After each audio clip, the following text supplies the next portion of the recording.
All right, welcome to Talking Investing. I am Tom, and as always, this is not financial advice. Today, I want to talk about Bitcoin and the Bitcoin miners. This is a weekly update edition. So I want to go through what happened to Bitcoin in the last week. I also want to talk about what's happened to Bitcoin and the Bitcoin miners in the last 13 weeks. It's been a brutal run. We're going to go through a bunch of charts, look at a bunch of the numbers. And after we're done with that, I want to take a quick look at Bitcoin and the Bitcoin chart and see what's happening and what it might take to get out of this slump that we're in. So if you could do us a big favor, if you could smash the like button. We're looking for 400 likes on this video. It's been a huge help to the channel. So I want to thank everybody for smashing the like button over the last several videos. In addition to that, if you're new to the channel, you can subscribe and hit the notification bell so you never miss a video. Okay, let's talk about Bitcoin and the Bitcoin miners. First thing, let's take a look at what happened in the last week. So you're going to see, with one exception, the Bitcoin miners were very red last week. This was a rough week. This was week 13. We're going to take a look at that 13-week period next. But for now, this week over week, week 13 was brutal. It was another and maybe even one of the worst weeks out of the whole run. There was one Bitcoin miner in the green Argo blockchain, and when we take a look at year to date, you're going to see that they're in just about last place. So this was kind of an anomaly. Other than that, all the Bitcoin miners were in the red last week. So as always, I have the NASDAQ on here in purple. The NASDAQ was flat on the week last week, so that was at 0%. However, Bitcoin, you're going to see here in gold, Bitcoin was down 4%. So that's one of the rough weeks it's had. Bitcoin's been trading in a very tight range, so down 4% was a rough week for Bitcoin. As a result, all but one Bitcoin miner was red. Most of the Bitcoin miners were down between 8 and 16%, so that's somewhere between a 2 and a 4x leverage to the downside. A couple of them were down worse than that, so let's start at the bottom here.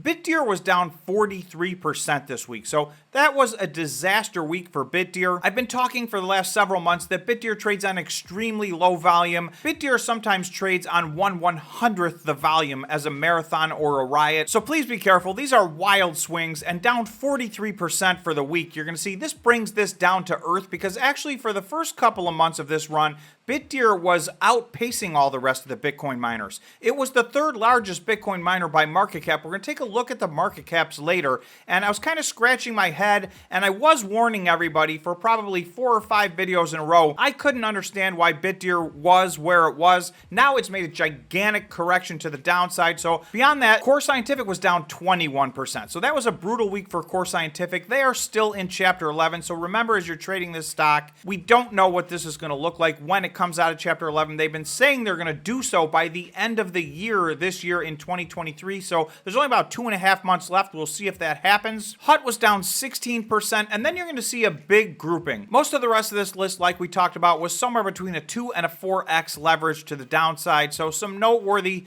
Riot was down 8%. That is the largest by market cap. Marathon was only down 5%. That's the second largest by market cap. Marathon's had a tough run over the last several weeks, but this week, they were near the top of the list despite still being in the red, down 5%. Some of the other ones that have been struggling, Iris Energy has had a tough run recently. They were down 12%. TeraWolf has had a tough run this year. They were down 14%. So all in all, this last week, another very tough week with the exception of Argo Blockchain, which was just up 1%.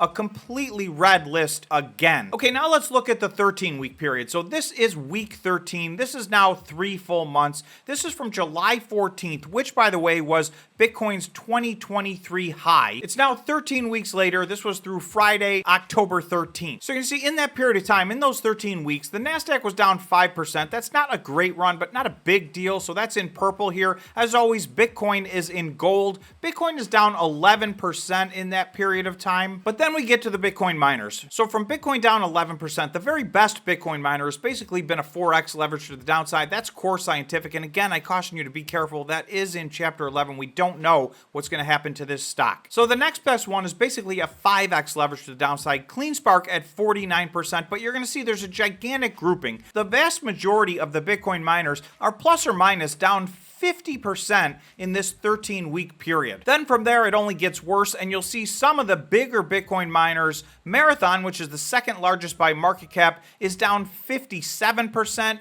Iris Energy's had a rough run, down 57%. HUT down 59%. Then we have some that are even much worse than that. Bitdeer is now down 68%. Remember, 43% of that was this week. So that stock had been overperforming, and now it's had a massive, massive correction. And then the two at the bottom, the two that have had the toughest year by far, TeraWulf is now down 71% in those 13 weeks, and Mawson is now down 75% in those 13 weeks. So this has been a brutal run. If you're invested in the Bitcoin miners, I know this has been a very, very frustrating run. As you guys know, for those of you who watch the channel, I have been dollar cost averaging in throughout this downturn. That is not financial advice. I'm not advising you guys to buy any of these stocks or sell these stocks. This is very, very difficult. These are highly volatile stocks. As you guys know, as I always tell you, you need to do your own due diligence. Everybody has a different risk tolerance. Everybody has a different time frame that they're investing in. So only you know you. So please be very careful. But I do like to really, really reiterate, these are highly volatile stocks. These are a leveraged play on a volatile asset, which is Bitcoin. So you can see from this chart, all these stocks basically are down 50% or more. Okay, on the flip side, this is year to date from January 1st through October 13th. Most of these Bitcoin miners are still green for the year. Now remember, 2022 was a crypto winter, so the Bitcoin miners were down drastically in 2022. So there was almost nowhere to go but up, and a lot of these did go up significantly. This chart looked an awful lot better 3 months ago. The average Bitcoin miner was up around 400% 3 months ago. So now you're going to see, even though all these are still in the green and a lot of them still up quite a bit, they are way, way off of their highs for the year. So you're going to see Marathon's the second largest by market cap. That's up 125%. Riot is the largest by market cap. That's up 170%. So just again, to put it in perspective, Riot and Marathon at one point were up over 400% for the year. So, if you hold Riot, you're still in a good position, up 170% for the year, but this is a gigantic pullback from their highs. Then you do have a couple that are still performing extremely well. You've got Bit Digital up 235% on the year. You've got Cypher up 329% on the year despite these pullbacks. Core Scientific's up 624% on the year. Okay, then a few points of reference. As always, you got Bitcoin in gold. It is up 62% for the year. So Bitcoin has had a very good year in 2023. Up 62% is a strong performing asset. You'll then see NASDAQ in purple up 29%. So that's actually performing very well so far year to date as well. So for me, when I look at this chart, there's several things that jump out at me. With Bitcoin up 62%, even something like CleanSpark, which is up 73%, that's almost on par with Bitcoin. So to me, that represents massive underperformance. Remember, these should be a leveraged play on Bitcoin. So I look at a CleanSpark up 73%, a TeraWulf up 53%, DMG Blockchain up 38%. To me, that represents underperformance. So, we got to be company specific, but this is where I look for potential opportunities. Are some of these companies that are down here, are they actually having good operational performance? Just their stock is lagging behind? And then it gets worse from there. There are 5 stocks that I think the market is very, very worried about, and I think they are pricing potentially really for these companies maybe not to survive the halving. GREE is up 29%. That's less than half of what Bitcoin is up year to date. And then from there, we have 4 Bitcoin miners in the red. Argo Blockchain down 5%, Stronghold down 15%, and then Any drops all the way to down 40%, and Mawson down 54%.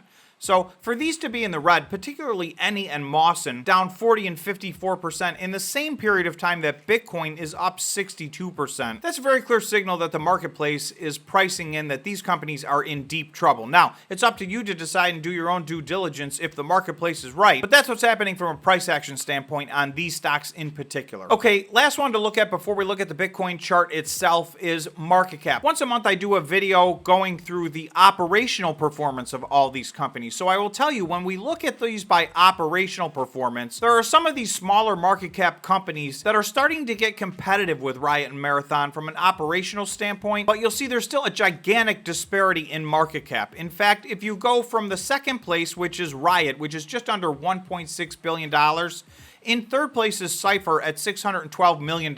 So there's almost $1 billion drop off from second place to third place in market cap. Then we drop off again down to $537 million with CleanSpark. You're going to see a bunch of stocks between $200 and $267 million. Bitfarms, Wolf, Hive, Core Scientific, and Iris Energy. So I am taking a close look at all of those stocks because those companies have very, very low market caps at this point. Again, most of these companies are down between 85 and 95% off of their all-time high. highs. The $200 to $250 million market cap range is very small. Those are still at the very, very low end of small cap stocks. They're borderlining on micro cap stocks. And I do think there's a few companies in there that stand a chance of thriving over the long term. So, if some of these companies can get through the halving and get to where they're going, there could be some big potential opportunities in there. Obviously, that's for you guys to decide. I can't tell you to buy any of these stocks or sell any of these stocks, so please do your own due diligence, as we always talk about. But for me, this is why I make all these charts, and you'll see if you look at all my different videos, I have all types of different charts, and I try to look at these things in as many different ways as possible, because these are just clues to me. Each one of these charts provides a potential clue for something that might be an opportunity, and it's a place to start your due diligence. So that's each company by market cap. So let's take a look at Bitcoin itself. Like I said, we're 13 weeks now into the Bitcoin miners having a very difficult run. Conversely, if I look at the Bitcoin chart itself, you're going to see in red this 13-week period that we're talking about, and it started back on July 14th. Now, on July 13th, Bitcoin hit its 2023 high. So this is just one day later that this run started. That high was at around 31,800. The low daily close in this period was still over 25,000. So we basically have been between 25,000 and 32,000 this entire run. And if I highlight this day, this is August 17th. That's 2 full months ago. Bitcoin had a big move to the downside 2 months ago. We have been very, very flat since then. The last 2 months, the last 60 days, Bitcoin has been almost completely flat. At the same time, the Bitcoin miners have been going down and down and down. And I just want to talk quickly as to why I think that's happening. And that is because we are now 6 months away from the halving. Every month that passes, this is almost like the premium on an option. As time goes by, these Bitcoin miners are going down, I think, as a function of the fact that Bitcoin is going sideways. So what I really think needs to happen is we need a push to the upside. Some of this is fairly obvious. In order to break out of this, I really think Bitcoin needs to take a big move to the upside outside of this range that it's stuck in. If Bitcoin continues to go sideways inside of this range, even if Bitcoin is flat, I think that Bitcoin miners, for the most part, will continue to lose ground. So a couple of key points I want to point out. I have a red line here at 28,800. The first thing is I think Bitcoin needs to get above this red line. I do think if we can get above 28.8, if we can start to push 29,000, I think you're going to see all of a sudden a turnaround in these Bitcoin miners, and they're going to start to run up faster than Bitcoin versus running down. I think anything over 29,000, if we can start to run towards 30 to 32,000, I think the Bitcoin miners will recover a lot of this ground that they lost. However, I'm not sure they're going to get all of that back in that period of time because, again, time has gone by, and time is one of the key factors between now and the halving. So what I really think needs to happen is we need to push this $32,000 and potentially maybe even break above 32,000 between now and the end of the year. In order for the Bitcoin miners to revisit their 2023 highs, I think it's going to be crucial for Bitcoin to get back to 32,000 or above. So obviously that's my opinion, and there's no telling where Bitcoin's going to go between now and then. And there's a lot of other big variables out there. So as always, trade carefully. Drop in the comments where you think Bitcoin may be going between now and the end of the year. Right now, the technicals are extremely sideways and indecisive, so we're going to have to wait and see what happens. That's all I got for you right now on Bitcoin and the Bitcoin miners. Thanks so much for watching. Again, please remember to smash the like button, and if you haven't yet, please remember to subscribe to the channel. Thanks again, and we will see you in the next video.